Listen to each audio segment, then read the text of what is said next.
समाया रे साधु बेद में सेंध समाया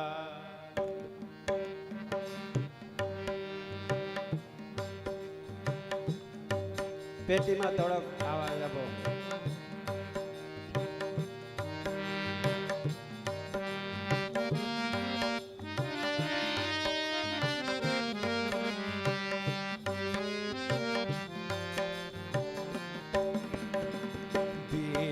में सिंध समाया रे साधु बिंद में सिंध समाया रे साधु बिंद में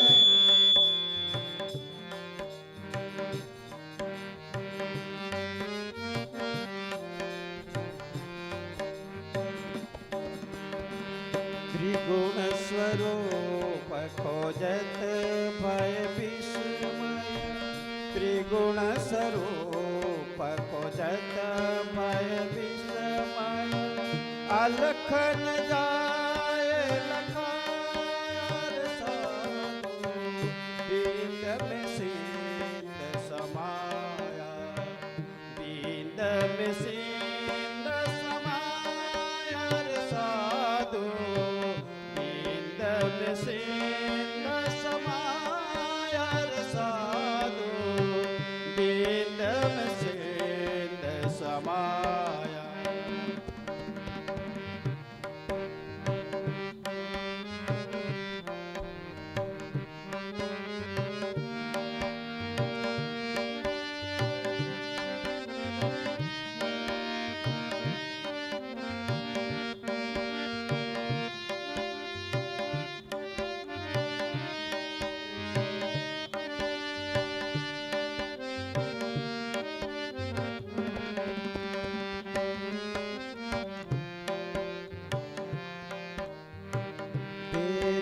अगम कहे उलटे पीछे वेद अगम कहे उलटे पीछे नेत नेत कर वेद अगम कहे उलटे पीछे नेत नेत कर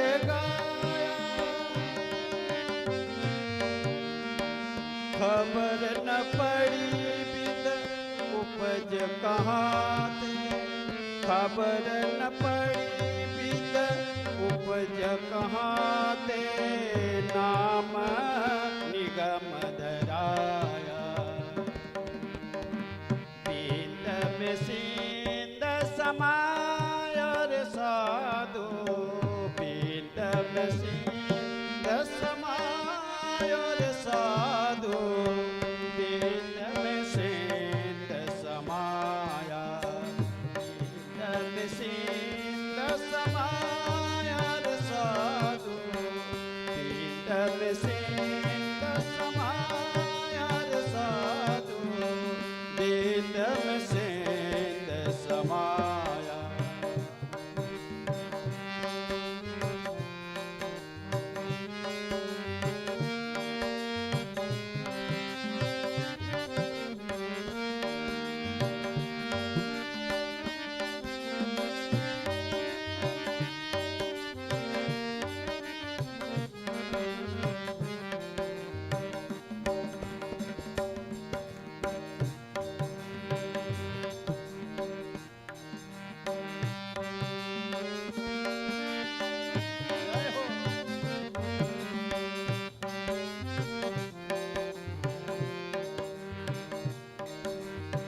मृग जल सोजो त्रिसभाद मृग जल सोजो त्रिसभाद तो गुरु बिना जीव पर पावे साधु गुरु बिना जीव पर पावे अनेक उपाय करे जो अनेक उपाय कर जो कोई तो बींद कबीर सम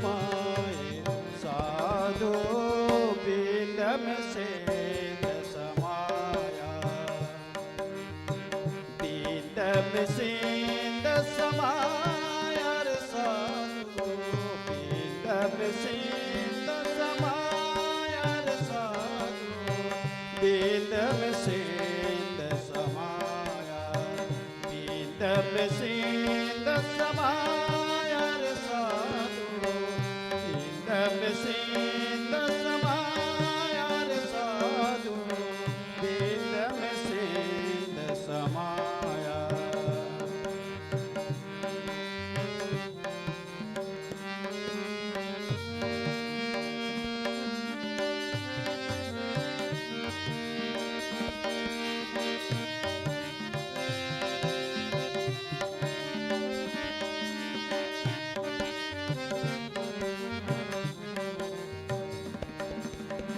सतगुरु सोई मिल जब साचा, सतगुरु सोई मिल जब साचा, तब सींद बिंद पर जावे, सींद बिंद पर जावे,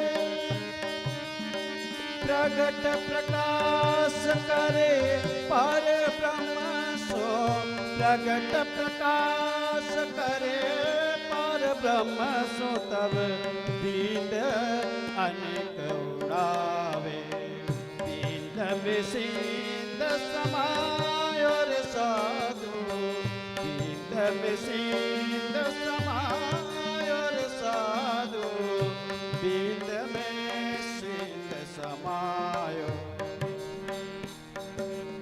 जय हो।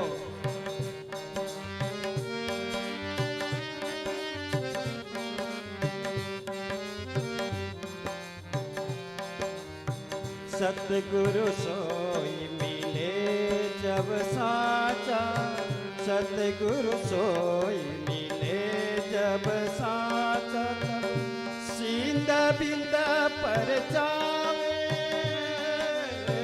सींद बिंद पर जावे, प्रगट प्रकाश करे पर ब्रह्म सो, प्रगट प्रकाश करे पर ब्रह्म सो, तब बिंद अनेक उड़ावे, बिंद में सिंध समाया रे साधु, बिंद में सिंध समाया रे साधु, बिंद में सिंध समाया, बिंद में सिंध समाया रे साधु, बिंद में सिंध समाया रे साधु, बिंद में सिंध समाया साधु, बिंद में सिंध समाया साधु, बिंद में सिंध समाया। बोलिए श्री कृष्ण कन्हैया लाल की, निजानंद स्वामी की, श्री प्राणनाथ प्यारे की, ब्रह्मलीन आचार्य श्री धर्मदास जी महाराज की, जगत गुरु आचार्य श्री कृष्णमणि जी महाराज की प्रणाम।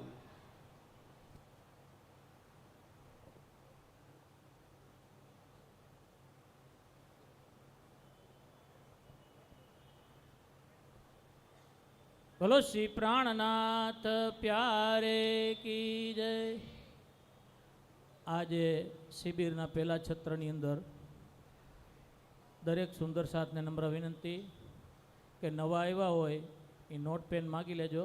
આપણા અહીંથી સ્વયંસેવકો આપણને નોટબુક આપશે અને પાણીની બોટલ આપવામાં આવશે। એ બોટલ તમે સાચવી રાખજો, આખો દી અહીં બોટલમાંથી પાછી ભરી લેવાની ખાલી થઈ જાય એટલે। અને રિસેસ સિવાય કોઈ વચમાં ઊભું થવું નહીં, રોજે રોજ સૂચના આપવામાં આવશે નહીં। અને મોબાઈલ સ્વિચ ઓફ રાખજો, ચાલુમાં કોઈએ વાત કરવી નહીં। હવે આપણે શિબિરની શરૂઆત કરશું। તો મૂળ મેલાવાથી પધારેલ શ્રી 108 લક્ષ્મણ જ્યોતિ મહારાજને નમ્ર વિનંતી કરશું કે પરમ પૂજ્ય પરમ વંદનીય શ્રી કૃષ્ણમણિ મહારાજનું ફૂલહારથી સ્વાગત કરશે।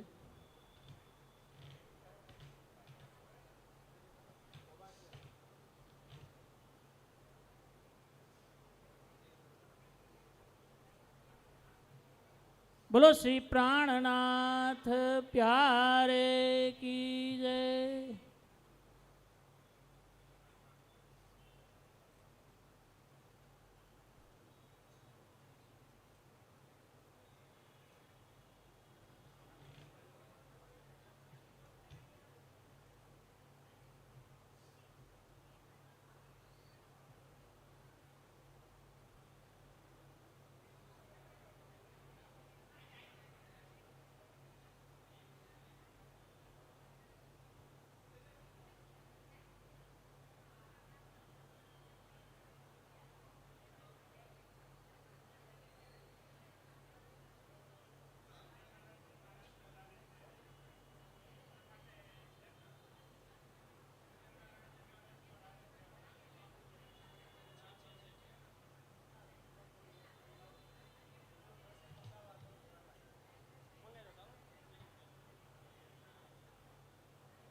નાથ પ્યારે કી જય. મૂળ મિલાવતી પધારેલ પરમ પૂજ્ય પરમ વંદનીય એવા લક્ષ્મણ જ્યોતિ મહારાજનું સન્માન શ્રી વલ્લભભાઈને નમ્ર વિનંતી કે ફૂલ આરતી સ્વાગત કરશે.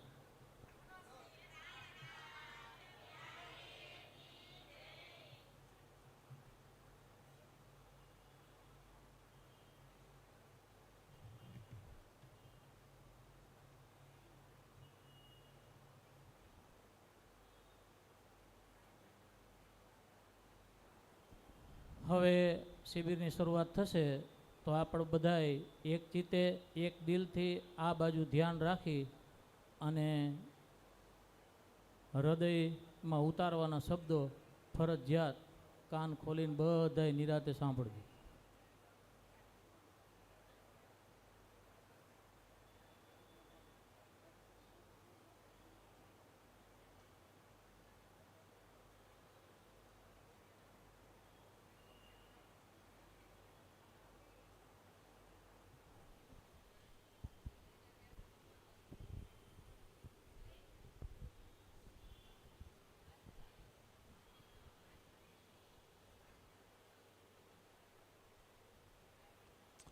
શ્રી કૃષ્ણ કન્હૈયા લાલ કી જય. શ્રી નિજાનંદ સ્વામી કી જય. શ્રી પ્રાણનાથ પ્યારે કી જય. આનંદકંદમ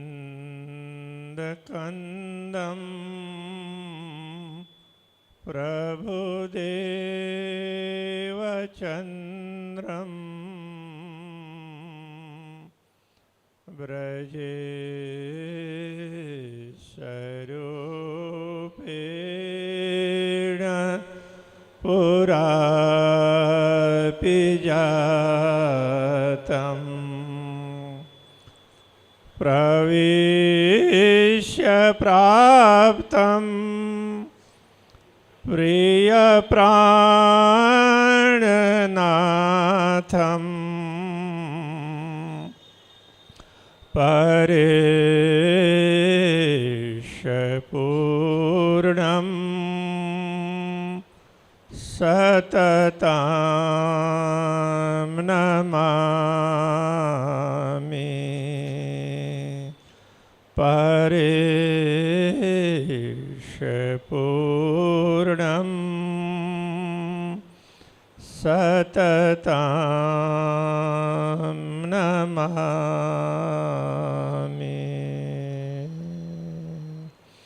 શ્રી કૃષ્ણ કનૈયા લાલ કી. પરમ આદરણીય મહંત શ્રી 108 સ્વામી લક્ષ્મણ જ્યોતિજી મહારાજ, પરમ આદરણીય મહંત શ્રી 108 સ્વામી ચંદન સૌરભજી મહારાજ, શાસ્ત્રીજી શ્યામસુંદરજી, શાસ્ત્રીજી શ્યામ પૌડેલજી, સુમનજી અને સહુ ધર્મપ્રાણ સુંદરસાદજી, માતાઓ, બહેનો તેમજ ભાઈઓ,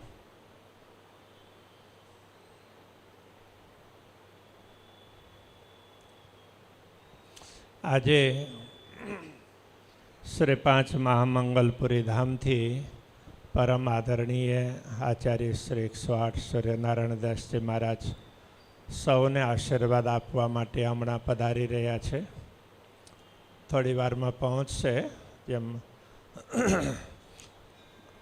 સ્વામી લક્ષ્મણ જ્યોતિજી મહારાજ એમના સંપર્કમાં છે, તો થોડાક લોકો આપ લોકો જઈને નીચેથી પછી એમને સ્વાગત કરીને લઈ આવજો. પછી આપણે આપણા પ્રસંગને આગળ વધારીએ. થોડી સંખ્યામાં હોય તો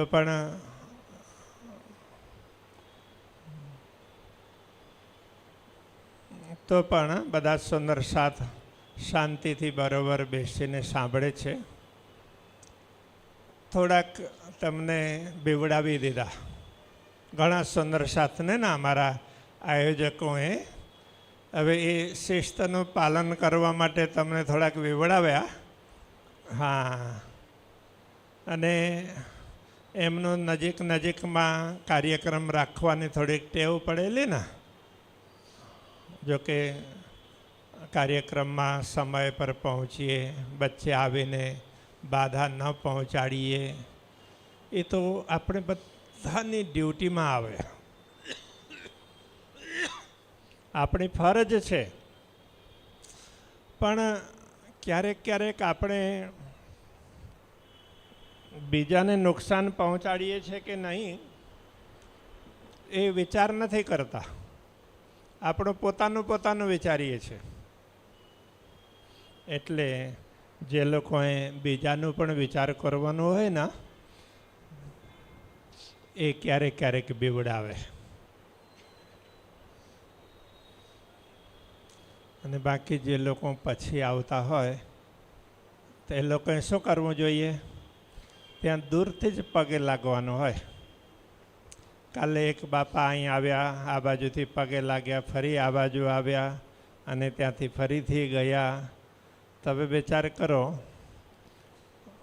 તો આવું કરે તો પછી એવામાં શિસ્ત જોઈએ કે નહીં જોઈએ? જોઈએ ને. હવે તમને એ સારું લાગ્યું? બરોબર લાગ્યું નહીં ને? હા, એટલે જેમ બીજા કંઈ પણ ભૂલ કરે એ આપણને બરોબર નથી લાગતો, તો આપણે ભૂલ કરીએ તો બીજાને બરોબર લાગશે? નહીં લાગે ને. હા, એટલે થોડીક શિસ્તતાની જરૂરત પડે.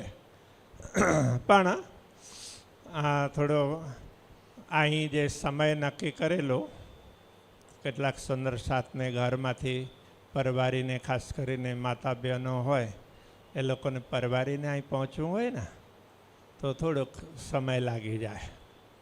હા, એટલે હવે અહીં તો પહેલી વખત કાર્યક્રમ કર્યો છે ને, હવે બીજી વખત કરશે તો આ બધા પાસા ઉપર વિચાર કરશે ને. હા, એટલે ચિંતા નહીં કરવાની. હા હા, તો આયોજકો છે બધા બહુ સમજદાર છે અને અમને એની પ્રસન્નતા છે કે અમારા ધર્મ પ્રચારકો એ બધા તો અહીં ખૂબ બધાને કોર્ડિનેશનમાં રહીને અને અહીં બરોબર બેઠા છે. જો કે અમારે એમનું પણ સાંભળવાનું હોય, પણ તમે જે રીતે આયોજન ગોઠવ્યું છે એ પ્રમાણે મારે પણ તો એમાં એ ઢાંચામાં ઢળી જવું પડે.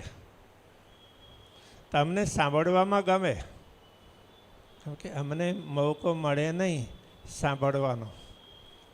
હા, અમને ક્યારે સાંભળવાનો મોકો મળે જ નહીં, અમારે સંભળાવવાનું જ હોય. હા, તો અમને ગમે સાંભળવામાં. ત્યારે ખબર પડે કોણ શું કહી રહ્યા છે, શું વાત કરે છે, અને એમાં કાંઈ સુધારો વધારો હોય તો એ અંગે અમે કહી શકીએ.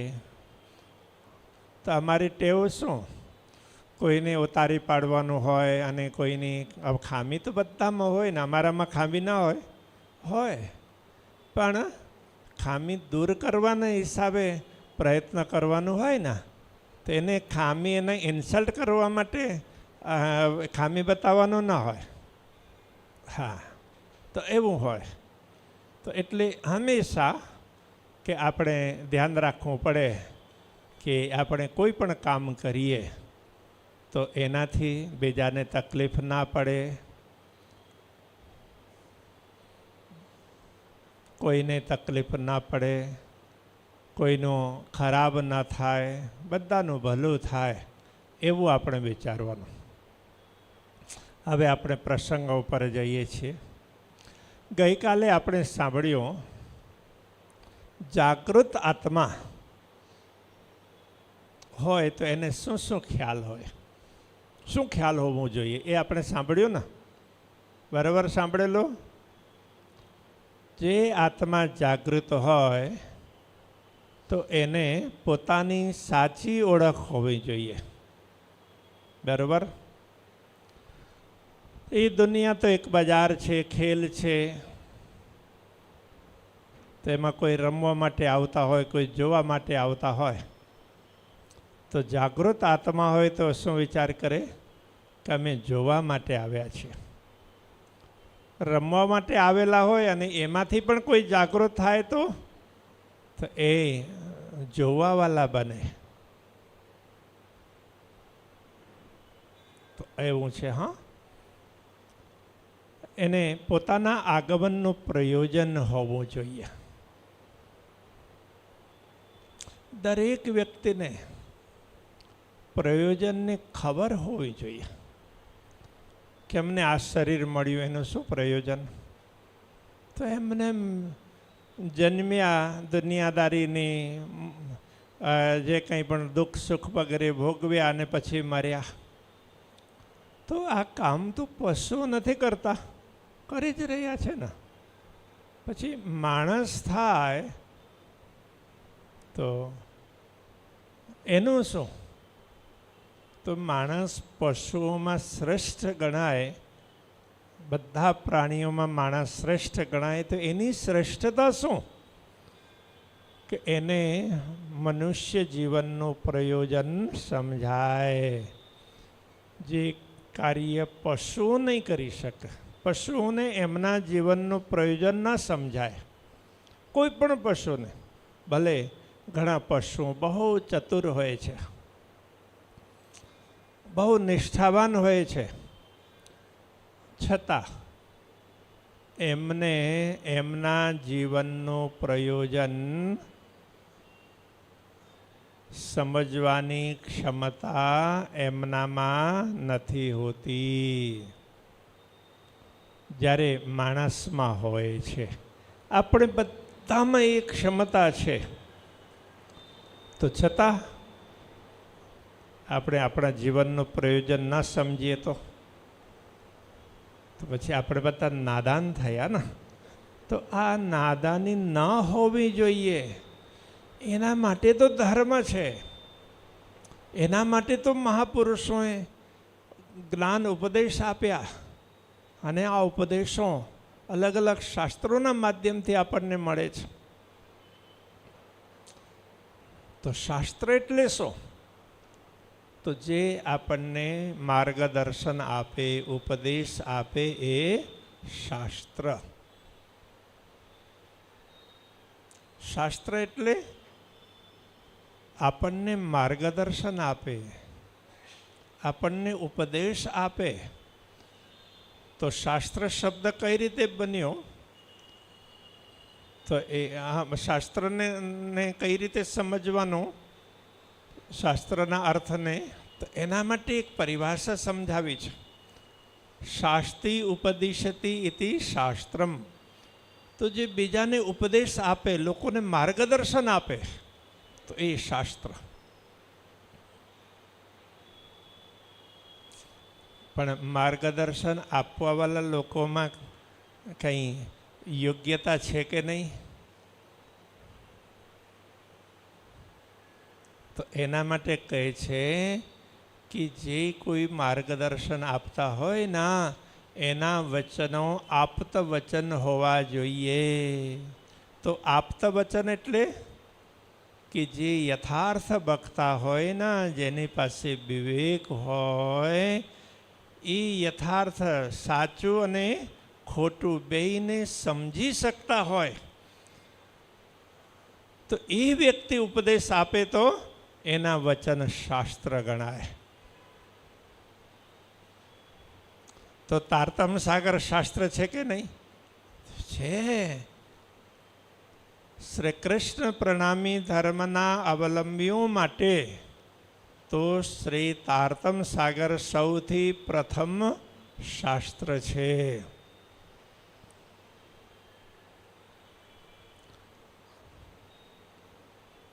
એના પૂર્વે પણ ઘણા બધા શાસ્ત્રો પ્રકટ થયા છે.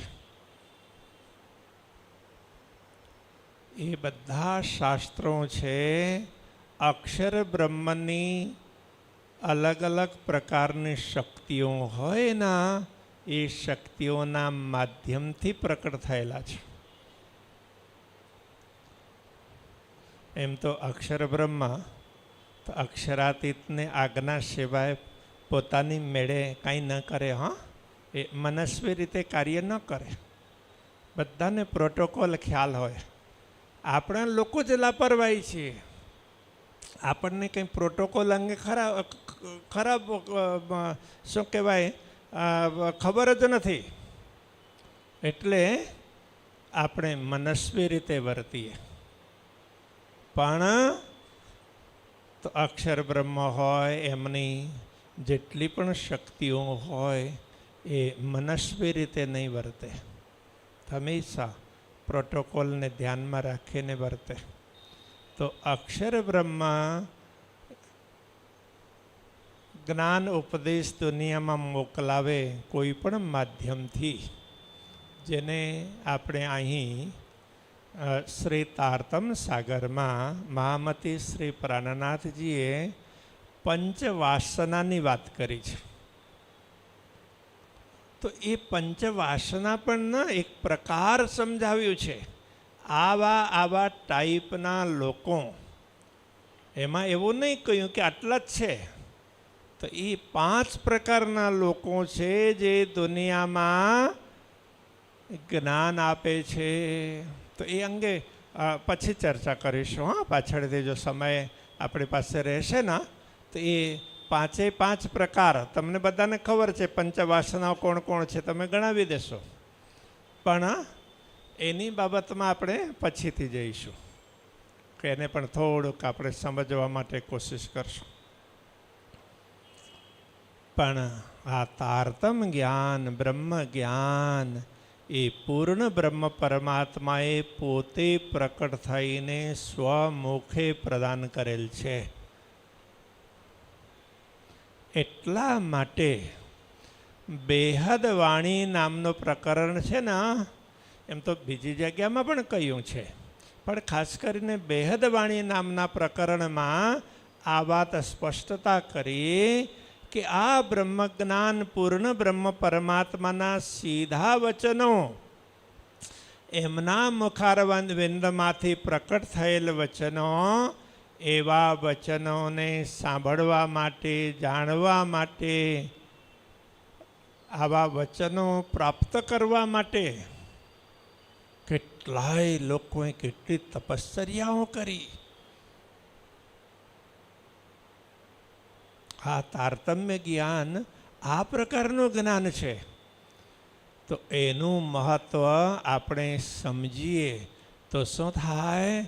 ત્યારે આપણને ખ્યાલ આવે કે મારા જીવનનું પ્રયોજન શું છે, મારા આગમનનું પ્રયોજન શું છે, તરત જ ખ્યાલ આવી જાય. પછી આપણું ઘર, તો એ ખ્યાલ નહીં આવે? ખ્યાલ આવે ને કે અહીં જો હું આવ્યો હોઉં તો ક્યાંકથી તો આવ્યો હોય છે ને. થોડા સમય માટે આવ્યો હોઉં તો ક્યાંયથી તો આવ્યો હોય છે ને. તો ક્યાંથી આવ્યો? મારા ઘરેથી આવ્યો. તો મારા ઘરની ખબર હોવી જરૂરી છે. અને પછી મારા ધણીજી, હું પોતે સ્વતંત્ર નથી, તો મારા ધણીજી ના આધારે જ મારે ચાલવાનું છે. તો મારા ધણીજીની ખબર પણ મને હોવી જરૂરી છે. જો આટલી ખબર હોય તો પછી શું કહેવાય? હું જાગૃત છું. આ તો એક અરીસો છે. આપણે બધા પોતપોતાનું મોઢું જોઈ લઈએ. કેવલ મોઢું જ નહીં, આ અરીસો એવો છે કે એમાંથી અંદર બહાર બધું જ દેખાઈ આવે. આવો અરીસો છે. હા, બરાબર ને? તો જો આવો અરીસો આપણી પાસે હોય તો ત્યારે આપણી રીત ભાત કેવી હોવી જોઈએ? તો આજે આપણે એ બાબત ઉપર ચર્ચા કરીશું. જો આપણી સામે એવો અરીસો હોય જે બહારથી પણ ચારો બાજુથી જોઈ શકીએ અને અંદરનું પણ જોઈ શકીએ, તો પછી આપણે રીતભાત કેવી હોવી જોઈએ?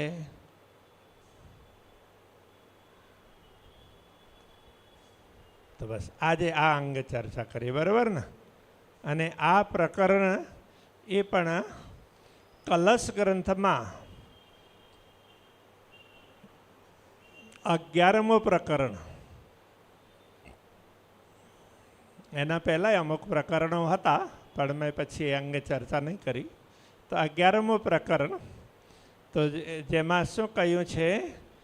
જે સુહાગિની આત્માઓ હોય, શૂન્યો વાણી સુહાગિની, એ કહેલું ને?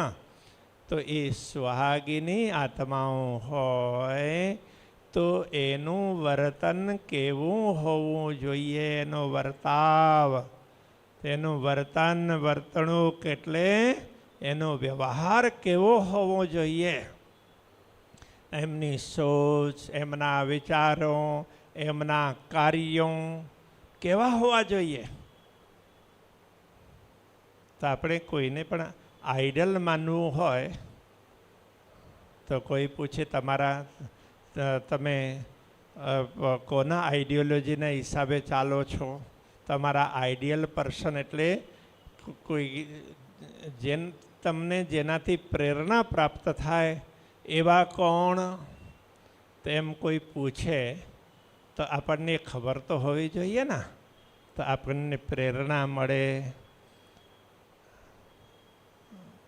આપણું જીવન સારું બને, તો એવી કોઈ વ્યક્તિ તો હોવી જોઈએ ને.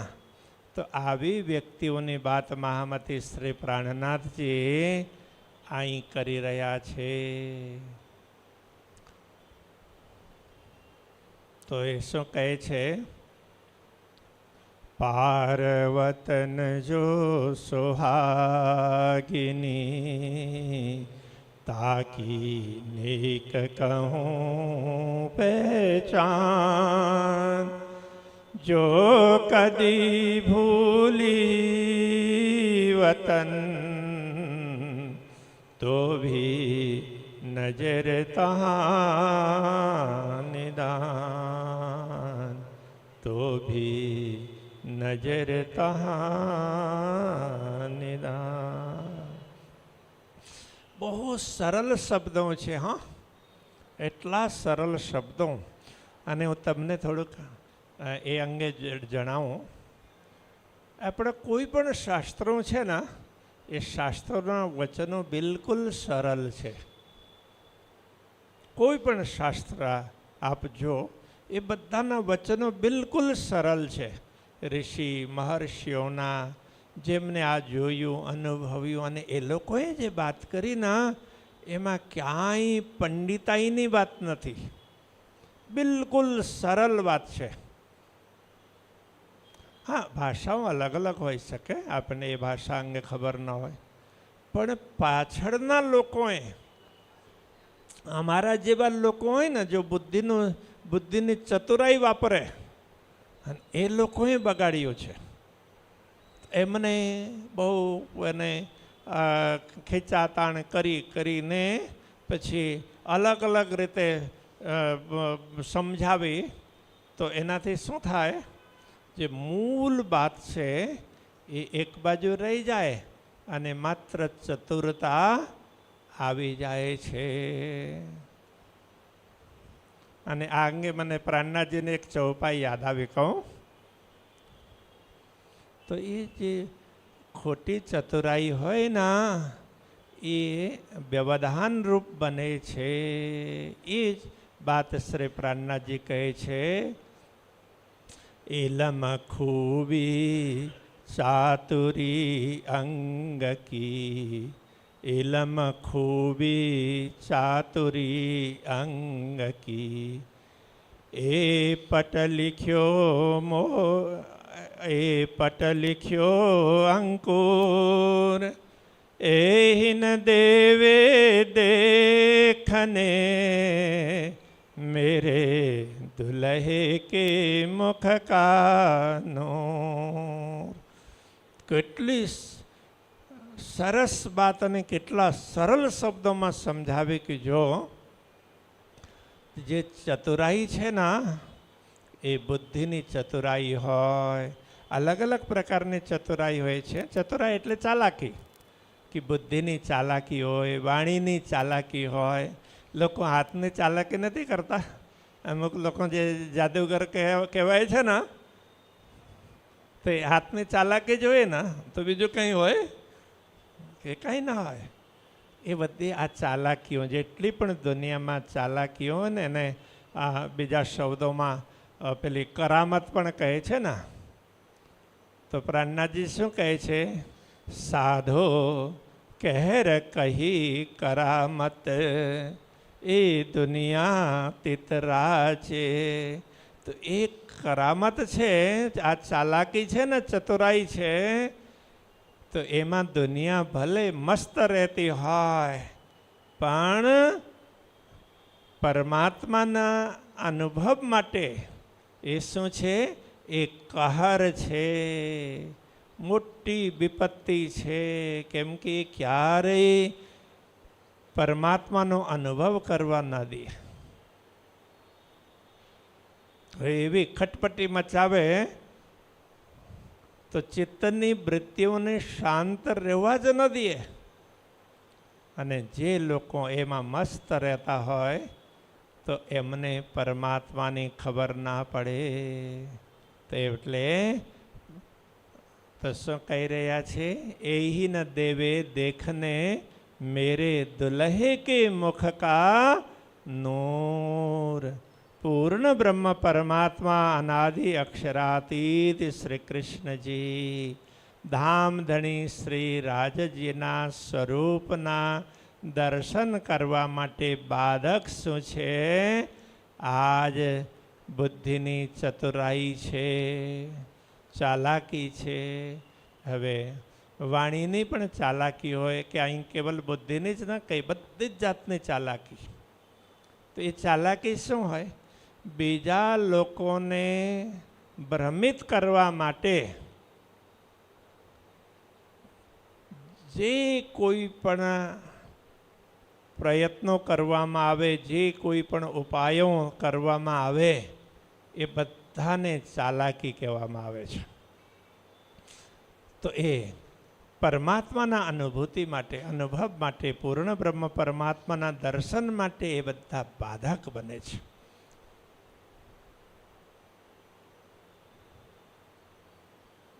એટલે આપણું કેવું હોવું જોઈએ કે જે આત્માઓ જાગૃત હોય ને એ આ દુનિયાદારીના જૂઠા પ્રપંચોમાં જાય નહીં.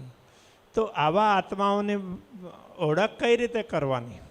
જેને આપણે આદર્શ માનતા હોઈએ કે એવા લોકોને આપણે કઈ રીતે ઓળખીએ? તો શું કહે છે? જો કદી ભૂલી વતન, જો કદાચ પોતાના ઘરને ભૂલી પણ જાય ને તો પણ નજર તહાં નિધાન, તો એમની દૃષ્ટિ તો એ બાજુ જ હોય. હા, ભલે જોઈ ન શક્યા હોય પણ એમની દૃષ્ટિ એ બાજુ જ હોય. તો જે આત્માઓ જાગૃત હોય ને તો એમની અંદર હવે વિકારો ઓછા થઈ ગયા હોય.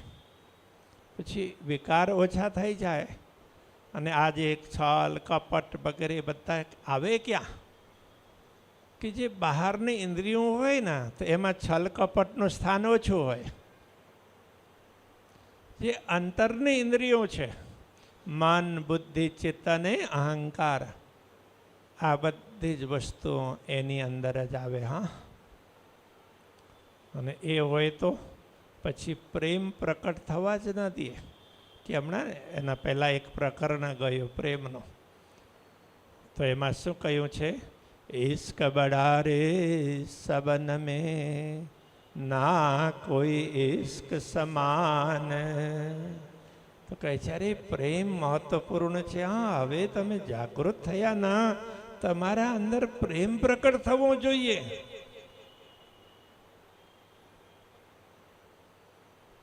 અને હા, એક વ્યવહારમાં પણ આપણે સમજવા માટેની વાત છે. કોઈ પણ વ્યક્તિ હોય જેની અંદર પ્રેમ હોય, તો પ્રેમ અને મોહ તો કાલે આપણે આપણે સમજી લીધું છે ને. તો મોહ એટલે દુનિયાદારીનું આકર્ષણ, ભૌતિક વસ્તુઓનું આકર્ષણ એ મોહ, અને પરમાત્માનું આકર્ષણ છે પ્રેમ. તો જેમના હૃદયમાં પ્રેમ હોય તો એ વ્યક્તિના અંતઃકરણમાં પવિત્રતા છે. પણ થોડું ઘણું કાંઈક, હવે આપણે શું કહેવાય કે અમુક કાચ સાફ હોય છતાં પણ, કાચ સાફ હોય છતાંય તો પાણીનો વાફ પણ થોડીક વાર લાગે ને તો પછી એ દેખાય નહીં દેખાય ને. હવે તમે બાથરૂમમાં નહાતા હો, ઠંડીના દિવસોમાં ગરમ પાણીમાં નાહો ગરમ પાણીથી, તો પછી તમારે બાથરૂમમાં પેલું મિરર હોય તો એ ચોખ્ખો જ છે ને, પણ પાણીનો, ગરમ પાણીનો વાફ છે ને, આ મિરર ઠંડુ હોય અને એ વાફ એમાં ચોંટાઈ જાય તો પછી એ કંઈ દેખાય નહીં. એવું થાય કે નહીં? હા, એવું હોય. એ જોજો. હા, ક્યાંય પણ તમે જો, જેની અંદર પ્રેમ હોય તો એનું અંતઃકરણ શુદ્ધ હોય, પણ થોડું ઘણું કાંઈક રહેતું હોય એના હિસાબે એ દેખાતું નથી. જેમ અરીસો છે તો ચોખ્ખો, પણ થોડોક વાફ આવી ગયો કા પાણીને, અમે એ બુંદા બુંદી દેખાય નહીં. અને હવે એને જો હવે કાપડથી થોડુંક સાફ કરી લઈએ તો, એમ તો જો કાચ છે ને એ કાપડ કરતાં પેપરથી સાફ થાય. હા, એક વખત આમ ફેરવી દો, ચોખ્ખું. બસ, પ્રેમ કેટલું મહત્વપૂર્ણ છે. અને એ આત્માઓ કદાચ ભૂલમાં પણ હોય તો પણ એ હંમેશા ખોજ કરતા હોય છે. આશિક પ્યારી પીઓ કી કોઈ પ્રેમી કહો વિરહિન, તાએ કોઈ દર્દન કહો એ લક્ષણ સોહાગિન. તો જે આશિક, કાલે એક માસુક શબ્દ કાલે આપણે સાંભળ્યો, પણ એનો અર્થ મેં બતાવ્યો નહોતો, કેમ કે માસુક અને માસુકને બતાવીએ તો આશિક પણ બતાવવું પડે ને. હા, આજે આશિક શબ્દ આવ્યું ને, તો હવે આપણે આશિક અને માસુક તો બેયને સમજી લઈએ. તો આશિક અને માસુક શું હોય?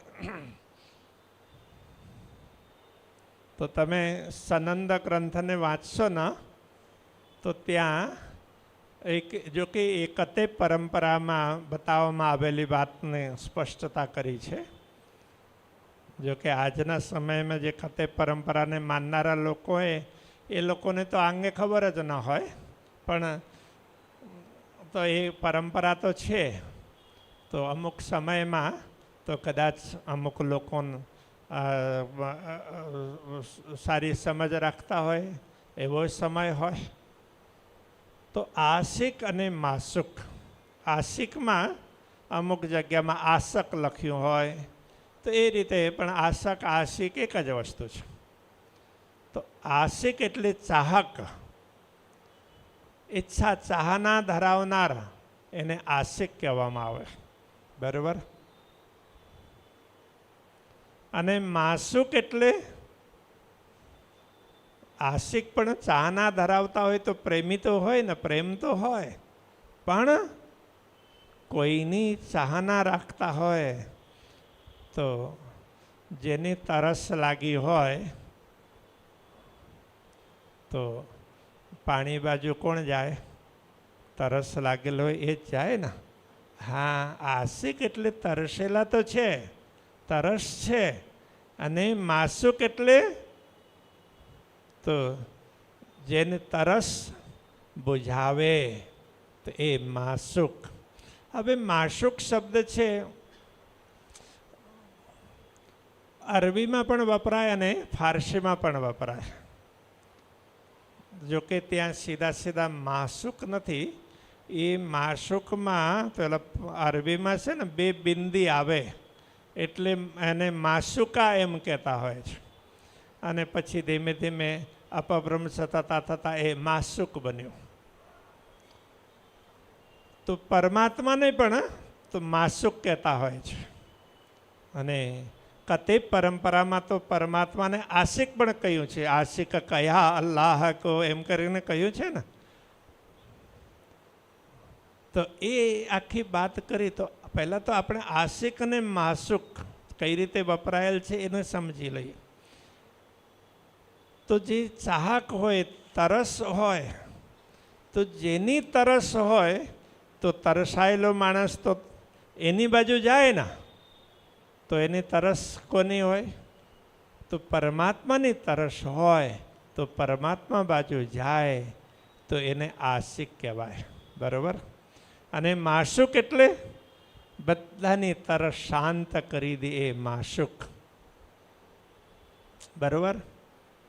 હવે અહીં જે દુનિયામાં વપરાય છે આશિક અને માસુક, તો શું છે કે પ્રેમી અને પ્રેમિકા એમ કહે ને, તો ખરેખર એ ન તો પ્રેમી ના પ્રેમિકા છે, એ તો ભૌતિક ચાહના છે. તો કદાચ એને શરીરનું આકર્ષણ હોય, ઇન્દ્રિયોનું આકર્ષણ હોય, કંઈક પણ હોય, તો એના હિસાબે છે એ ઇન્દ્રિયોની કામના છે. તો એમાં અંતઃકરણની કામના જરાય નહીં.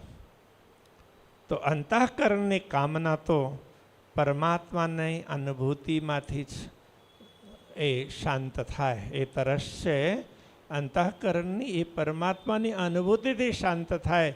તો દુનિયાદારીની પૂર્તિથી એ શાંત થાય નહીં. હા, જ્ઞાનેન્દ્રિયો હોય, કર્મેન્દ્રિયો હોય, એની તરસ હોય એ શાંત થઈ શકે.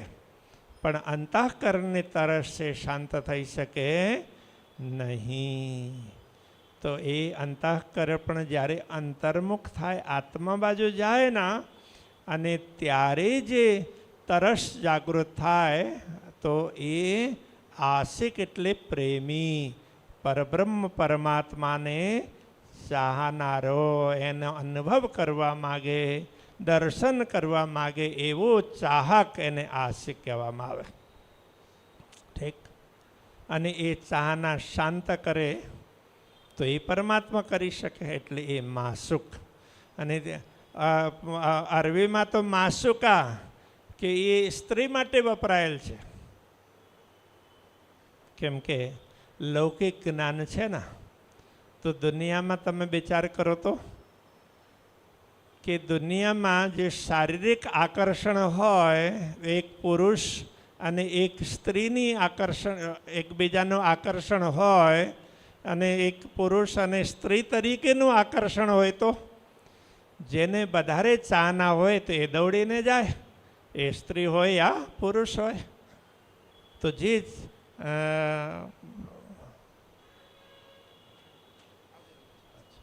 જે ચાહક હોય તો એ દોડીને જાય. તો જો પુરુષ ચાહક હોય તો ત્યાં સ્ત્રી છે એ માસુકા, અને જો સ્ત્રી ચાહક હોય તો સ્ત્રી આશિક છે અને પુરુષ છે માસુક. તો સમજમાં આવે ને? હા. હવે તમને પેલી સનંદની વાત સમજાવું. ત્યાં શું કહ્યું છે? આશિક કયા અલ્લાહ કો, તો એમ કહ્યું ને. અને માશુકોને કહ્યું મોહમ્મદને. હા. તો એ કેમ કહ્યું કે જ્યારે આ દુનિયાનું ખેલ જોવા માટે આત્માઓ આવે ના, તો ત્યારે આ આત્માઓને જાગૃત કરવા માટે પોતે પરમાત્મા આત્માઓની પાછળ પાછળ આવે છે. તો એટલા માટે કહ્યું આ ખેલમાં તો પરમાત્મા પણ આશિક બનીને આવ્યા, કેમ કે બધા આત્માઓને જાગૃત કરવા માટે આવ્યા. તો એ રીતે એ સમજ આપી છે. તો ખરેખર અહીં આશિક જે શબ્દ છે એ બ્રહ્મ આત્માઓ માટે કહ્યું છે કે બ્રહ્મ આત્માઓ કેવી હોય? તો આશિક પ્યારી પીયુ કી, એ પીયુની પ્યારી આત્માઓ છે.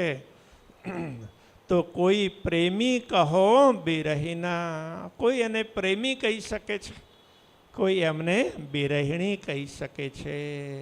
તો બિરહિણી એટલે પરમાત્માના મિલન માટે, અક્ષરાતીત ધામધણીના દર્શન માટે જેની અંદર તડપ હોય, એને દુનિયાની કોઈ વસ્તુ ગમતી ન હોય, તો દુનિયા પ્રત્યેનો એમનો જરાય મોહ ન હોય અને પરમાત્માના મિલનની ઈચ્છા રાખે,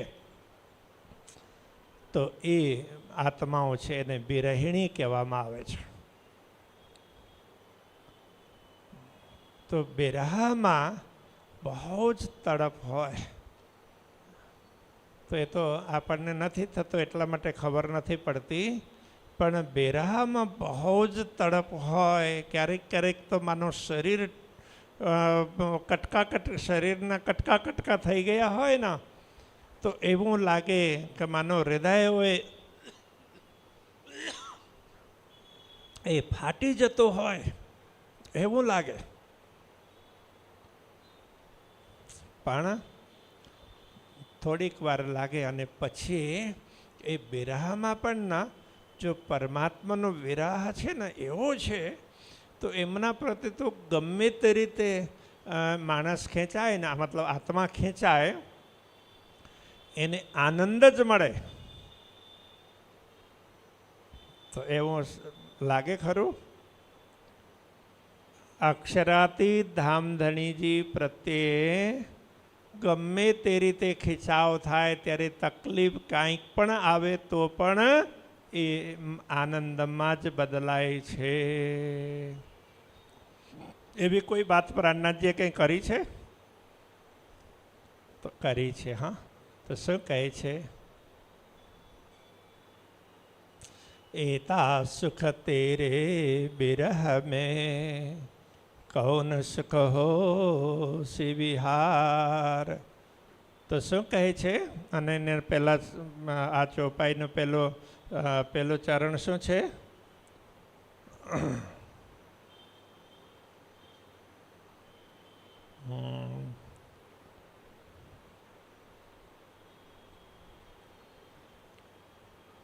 હા, તો પહેલા ચરણમાં શું કહે છે? જો દુઃખ તુમ અહીં બિછુરે મોહે લાગ્યો તાસો પ્યાર. તો કેટલી સરસ વાત કરી છે, અને બહુ સરળ શબ્દોમાં, કે આપના વિયોગથી પણ આપનો વિયોગ થયો તો પણ સ્મરણ કોનું થાય? જેનો વિયોગ થયો એમનું સ્મરણ થાય ના. એટલે રાજ્યનું જ સ્મરણ થાય. એટલે કહે છે એતા સુખ તેરે બિરહ મેં. આપનું મિલન નથી થયું અને આપને યાદ કરીએ તો પણ ભલે શરીર તૂટી જતું હોય, દિલ ફાટી જતું હોય, ગમે તે કષ્ટો શરીરને પડતા હોય તો પણ આપનું સ્મરણ છે એ આનંદદાયી છે. એટલે એટલું સુખ જો આપને બિરહમાં મળતો હોય તો આપના દર્શન પ્રાપ્ત થાય તો કેવું સુખ મળે. તો જે લોકોને દર્શન પ્રાપ્ત થયા છે ને, તો એ લોકોને કેટલો આનંદ એમને અનુભવાયો હોય. તો આનંદ તો પરમાત્માને સ્મરણ કરીએ ના તો બિરહમાં પણ આનંદ છે, પણ બિલાસમાં વધારે આનંદ છે. એટલે કહે છે આપના બિરહમાં એટલું સુખ હોય તો આપણા બિલાસમાં કેટલું સુખ હશે. તો વિચાર કરો તો કેટલી સારી વાત. અને બહુ જ સિમ્પલ શબ્દોમાં કહ્યું છે. અને કોઈ કઠિન શબ્દ ખરા? કાંઈ નહીં.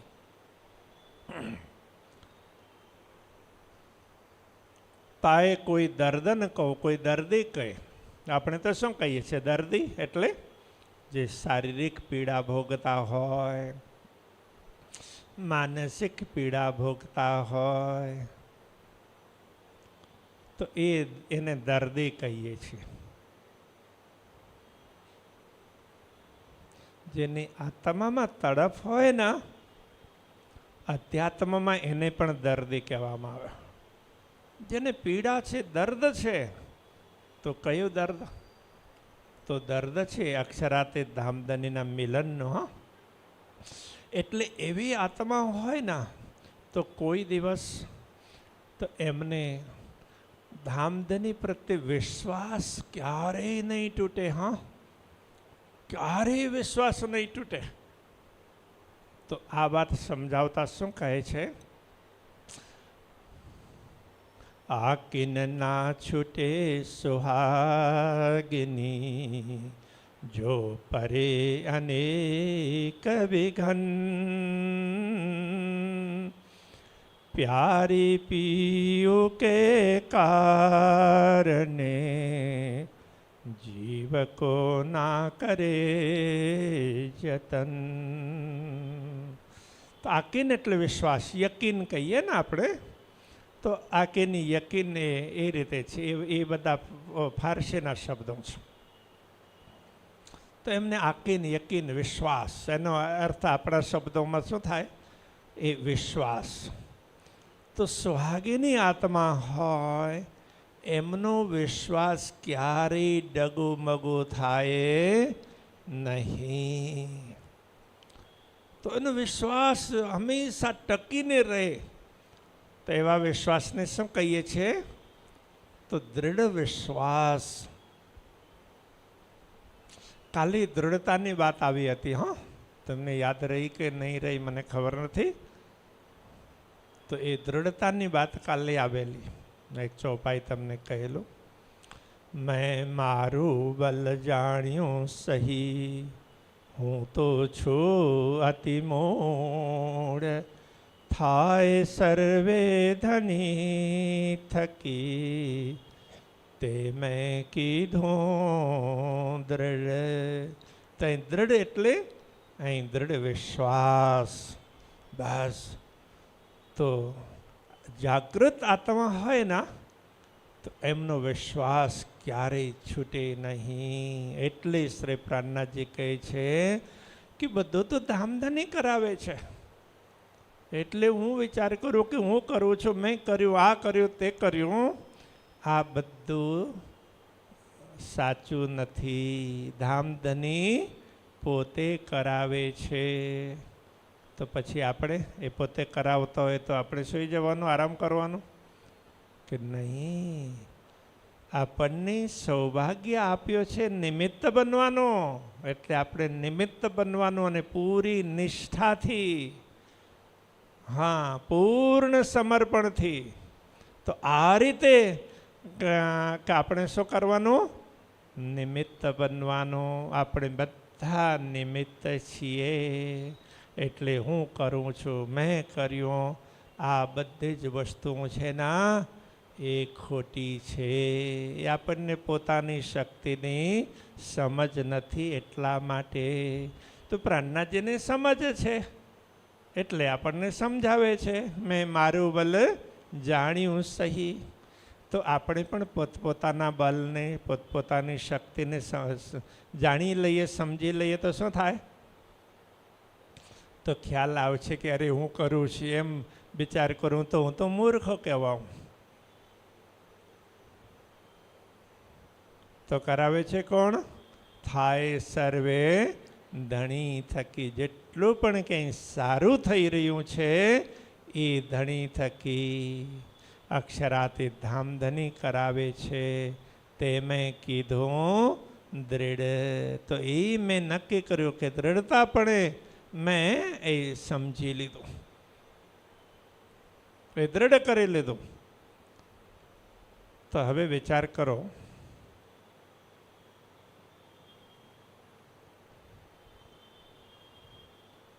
આ વાતમાં પણ થોડીક સમજવા જેવી છે. હા, કે આપણે એવી રીતે સમજવું પડે જે કંઈ પણ સારા કાર્યો છે બધા અક્ષરાતી ધામધણી કરાવે છે.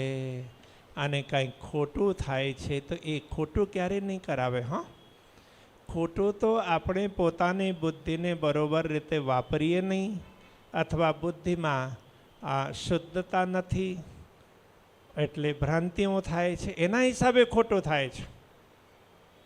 તો સાચું સમજવાનું, ખોટાને છોડી દેવાનું. તો આવી બાબતો છે. એટલે જૂઠી છૂટે સાચી પાય. બધા ઊભા થઈને સ્વાગત કરજો. આચાર્ય શ્રી 108 સૂર્યનારાયણદાસજી મહારાજ પધારી રહ્યા છે. આઈએ, પધારીએ.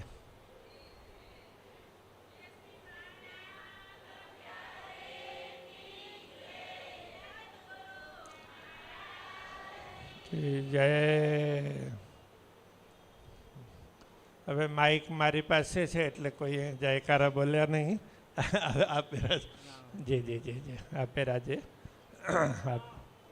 પ્રણામ પ્રણામ પ્રણામ. બેરાજે.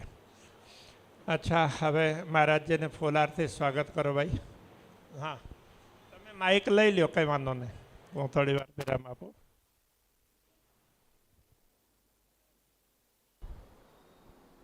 હાલો હાલો. હવે આપણી વચ્ચે પધારેલ મહારાજ શ્રી 5 જાગણીપીઠ શ્રી 5 મહામંગલપુરી ધામના આચાર્ય પધારેલા છે. તેમના આશીર્વચનો આપણે સાંભળશું અને પહેલાં આપણે એનું સ્વાગત કરશું. તો સ્વાગત માટે હું મુકેશભાઈ ગોંડલિયાને કહીશ કે મહારાજ શ્રીનું ફૂલહારથી સ્વાગત કરશે.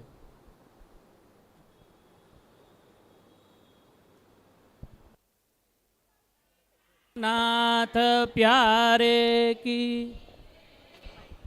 હા, હવે એ તો હું જ એનાઉન્સ કરી દઉં. તમે માઇક આપજો. મહારાજે પધાર્યા તો આપણા માટે ખૂબ આનંદની વાત છે. કાલે અમે મળ્યા હતા અને ઘણી લાંબી ચોડી ચર્ચાઓમાં બેસી ગયા અને બિચારા ભૂખ્યા રહ્યા ઘણી વાર સુધી. તો આજે ત્યાં પધાર્યા, આપણને બધાને ખૂબ આનંદ થયો અને એમને જલ્દી પરત પણ જવાનું છે. તો પહેલાં આપણે એમના આશીર્વચનો સાંભળી લઈએ. તો આપણું તો આગળ ચાલવાનું જ છે ને. હા, તો પહેલાં આપણે એમના આશીર્વચન સાંભળી લઈએ. તો માઇક આપી તો અને પછી તો આપણે ફરીથી આપણે આગળની વસ્તુઓને આગળ આપણે જે પ્રસંગો ચાલી રહેલ છે ને આગળ વધારશું. શ્રી કૃષ્ણ કનૈયા લાલ કી પ્રણામ. હાલો. ચતુઃષષ્ઠ મણિસ્તંભે ચતુર્દીક્ષ વિરાજિતમ તત્ર સિંહાસને ધ્યાયે કૃષ્ણં કમલલોચનમ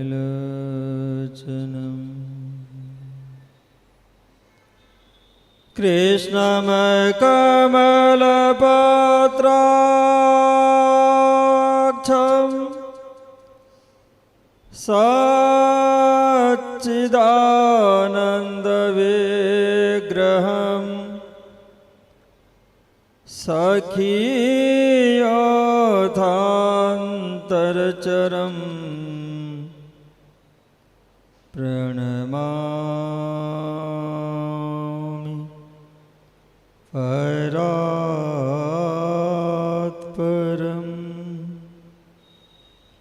પ્रणमामि પરાત્પરમ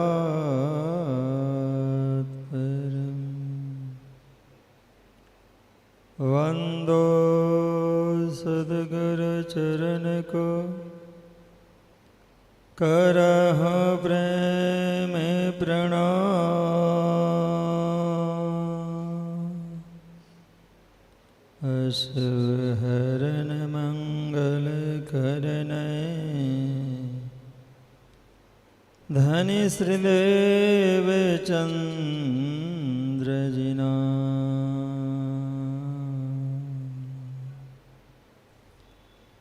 શ્રી પ્રાણનાથ નિજમોલપતિ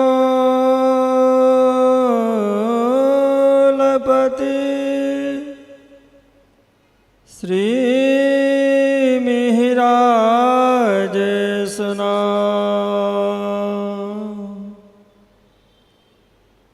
તેજ કુંવરી શ્યામા જગલે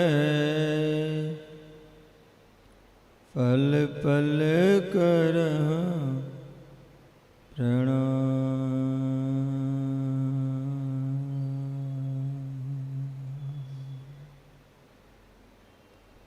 પલ પલ કર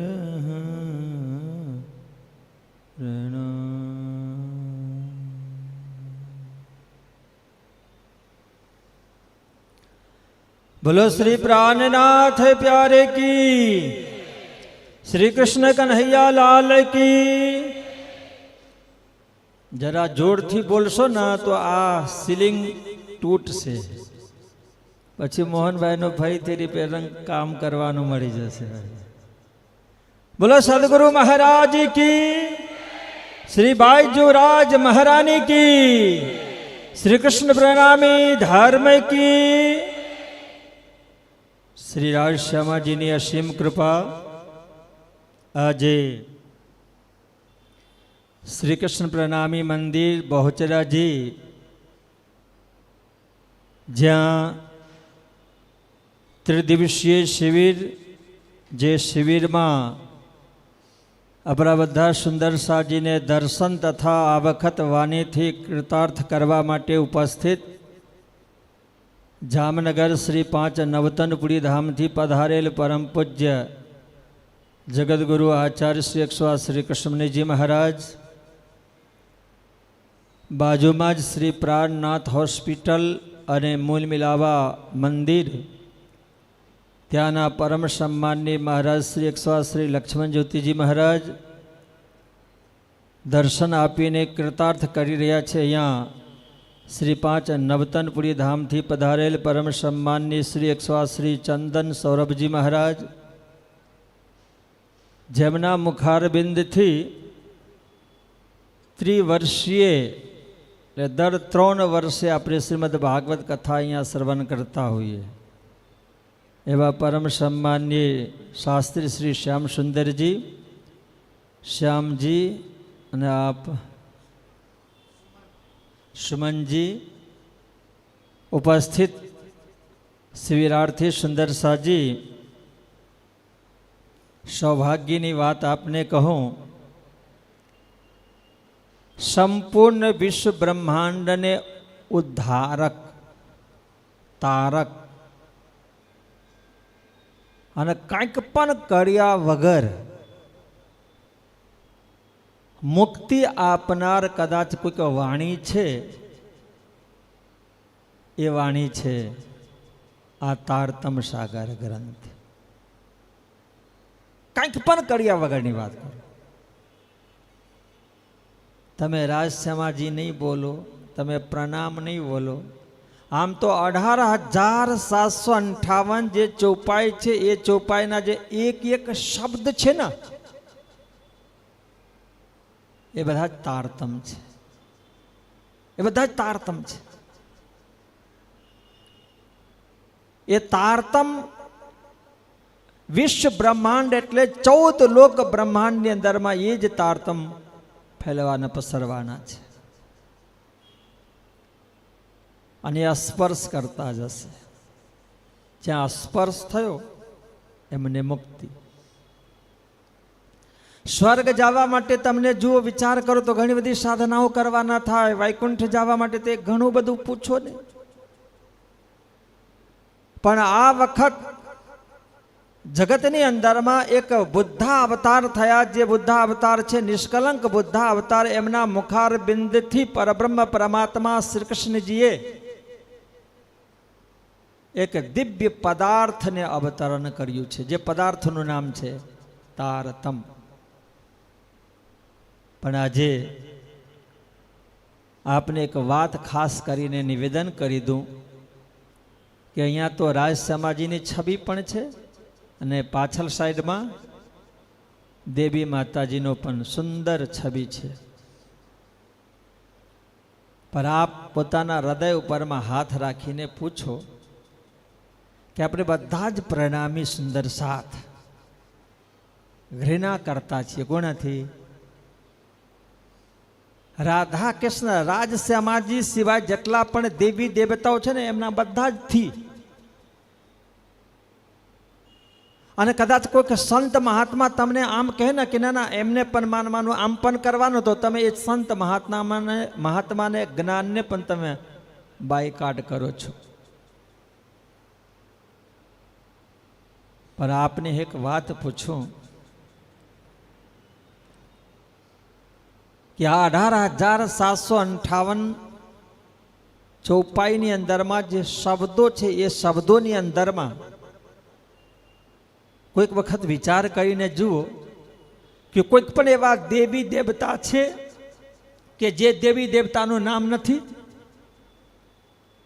ભગવાન રામનું નામ છે, ભગવાન વિષ્ણુનું નામ છે, ભગવાન શિવનું નામ છે. નોખંડા આરતી બોલો તો એમાં કોઈક રહી ગયા બાકી છે? પણ આ બધા શું કહેવાય? તારતમમાં જ છે ને. 18,700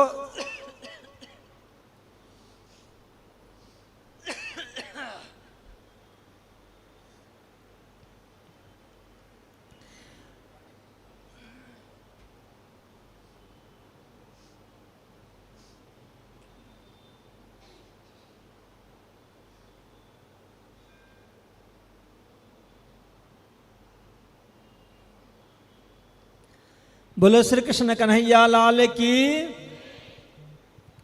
પ્રસાદ વધારે ખવાઈ ગયો હોય ને ચરણામિત ઓછું ગયા હોય ને તો આ પ્રોબ્લેમ થઈ જાય. હમણાં એક પેલું ખાધું ને બદામ, એટલે અહીંયા જ બેસી ગયો છે. આપણી વાત છે કે આ તારતમ સાગર વાણીની અંદરમાં દેવી દેવતાઓના નામ છે. આ એ દેવી દેવતાઓના નામ બાલી ચોપાઈ મહામતી પ્રાણનાથજી મહારાજના મુખાર વિંદથી અવતરિત થઈ છે કે નથી? પૂછવાના કોને? આપણા હૃદયને પૂછવા. અને એ તારતમ ક્યાંથી પ્રગટ થયા? પરબ્રહ્મ પરમાત્મા શ્રી કૃષ્ણ શ્રીરાજીના હૃદયમાંથી. જ્યારે સિંહાસન ઉપરમાં આ ગ્રંથને પધરાવીને પછી આપણે આરતી બોલીએ ને, કંચન થાલ ચહુમુખ દીવલા દીપક જ્યોતિ પ્રકાશ, ત્યારે એમાંથી ભગવાન શ્રી રામના નામ, ભગવાન વિષ્ણુના નામ, નારાયણજીનું નામ, ઇન્દ્રનું નામ, દેવી દેવતાઓના નામ આપણે કાઢી મૂકતા છીએ. જ્યારે તમે ભોગ લગાવો, જીરે સૈયા કેતિક બન में જાવે, જીરે શાક પાન में વાસ વલ્યાવે, ત્યારે આ બધા દેવી દેવતાઓને શું કહો છો કે તમે આ ગ્રંથમાંથી નીકળી જાઓ? બોલીએ છીએ. પણ છે આ ગ્રંથમાં છે.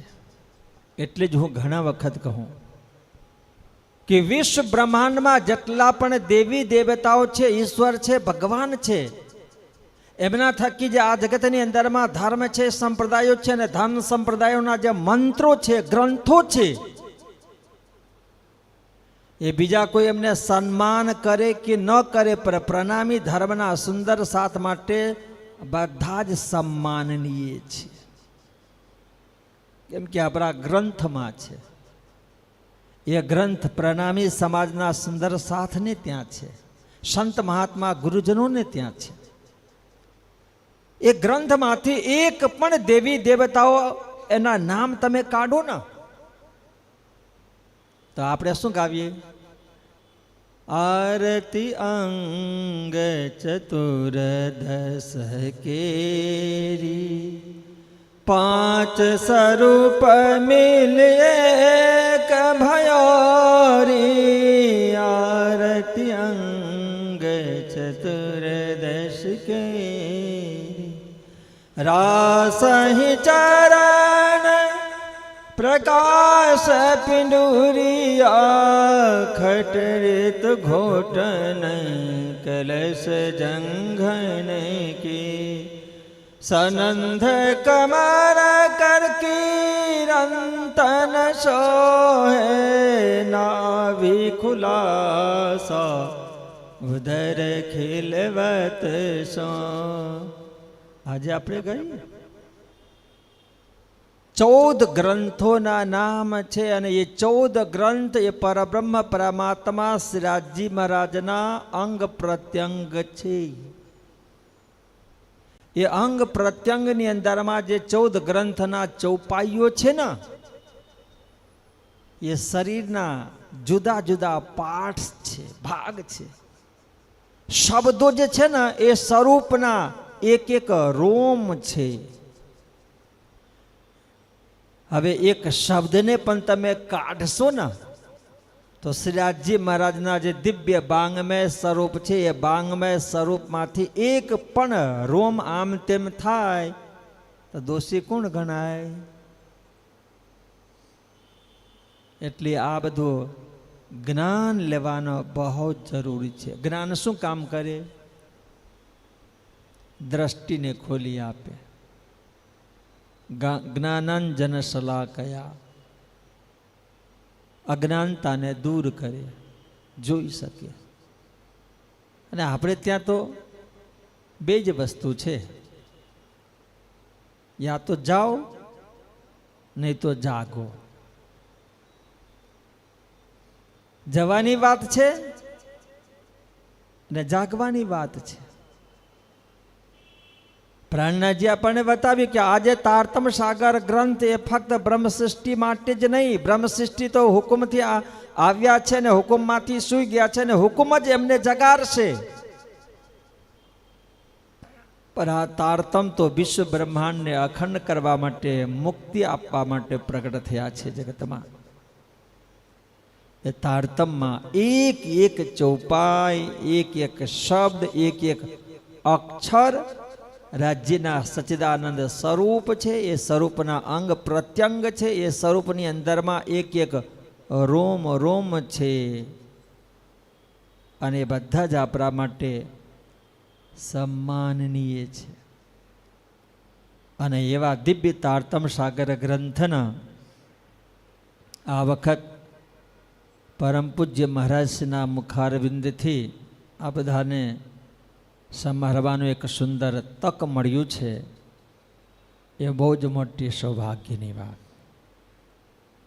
કેમ કે જેટલા પ્રખર અને મહાન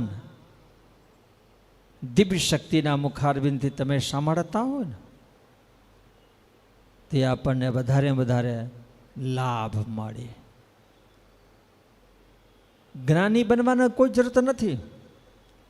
ફક્ત તમે કદાચ સાંભળતા જ હોય ને તારતમ, તે સાંભળવાનું જ એ જ સૌથી મોટામાં મોટી પ્રેમ રૂપી કમાઈ છે. ભક્તિમાં પ્રેમ મહત્વપૂર્ણ કે આપણે 8 પ્રકારના વહિષ્ઠમાં સ્થાન મળવાના યા પરમધામમાં આપણે જાગૃત થઈશું, એ મહત્વપૂર્ણ વાત નથી. પણ તમે સાંભળીને, પૂજા કરીને, પાઠ કરીને, ચિંતન કરીને, ઉપાસના કરીને, સેવા કરીને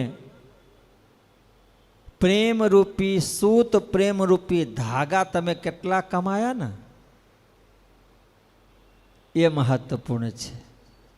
અને એ ધાગાથી પરમધામમાં જાગૃત થયા પછી અહીંયા જેટલા આનંદ આપણને મળતો છે ને, એ કરતાં હજારો, લાખો, કરોડો ગુના આનંદ એ પરમધામમાં આપણને મળવાના છે. ભલે અહીંયા આપણે લડતા હોઈએ, ઝઘડતા હોઈએ, એકબીજાને સાથે ઈર્ષ્યા, દ્વેષ એ બધું જ કરીએ ને, એ કંઈ વાંધો નહીં, એ તો થવાના જ. કોશિશ તમે જેટલા પણ કરશો ને કે ને આપણે ક્રોધ ન કરીએ, ઈર્ષા ન કરીએ, લોભ ન કરીએ, દ્વેષ ન કરીએ, અહંકાર ન કરીએ, તો પછી એ માયા વધારે હેરાન પરેશાન કરે, વધારે. અને એ માયાના સરળતાથી, કેમ કે આ માયા ભગવાન ઇન્દ્રનો માયા નહીં, ભગવાન શિવનો નહીં, ભગવાન વિષ્ણુનો નહીં, ભગવાન નારાયણનો પણ નહીં. તો દ્રષ્ટાંત આપ્યા છે. માર્કંડજીના દ્રષ્ટાંત એ નારાયણ ભગવાનની માયા હતી. આ યોગમાયા પણ નથી.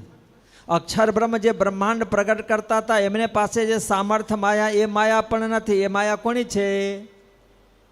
એ માયા છે અતિ બલવંતી, ઉપની છે મૂલ ધણી થકી. તો જે પરબ્રહ્મ પરમાત્મા શ્રીરાજજી મહારાજ થકી જે એમની જ સત્તા પ્રગટ થઈ હોય ને, એમની સત્તા રૂપી માયામાંથી કદાચ આપણે વિચાર કરીશું કે લડીને પાર ઉતરીશું, પરમધામ જઈશું, શક્ય નથી.